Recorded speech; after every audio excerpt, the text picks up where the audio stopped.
Halloween పవిత్ర దినం నుండి భయానక వేడికగా మారిన మార్పు. హాలోవీన్ యొక్క ఆరంభం ఆల్ హెలోస్ ఈవ్ అనే పదం నుండి హాలోవీన్ అనే పేరు వచ్చింది.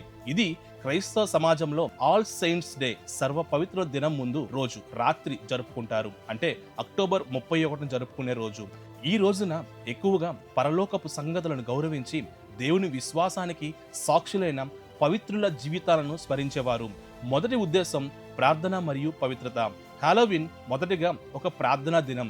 స్వర్గంలో ఉన్న సెయింట్స్ కోసం మరియు పరలోకానికి వెళ్లిన ఆత్మల కోసం ప్రార్థించే దినంగా జరుపబడుతుంది. చర్చిలో దీన్ని ఆల్ సోల్స్ డే అంటే నవంబర్ 1 కు ముందు రోజుగా భావించి ప్రభు కాంతిలో జీవించిన వారిని స్మరించడానికి ఉద్దేశించారు. కాలక్రమేణా వచ్చిన మార్పు కాలం గడిచే కొద్దీ పాశ్చాత్య దేశాల్లో వినోదం, వ్యాపారం మరియు పౌరాణిక కథలు దీనిపై ఆధిపత్యం చూపాయి.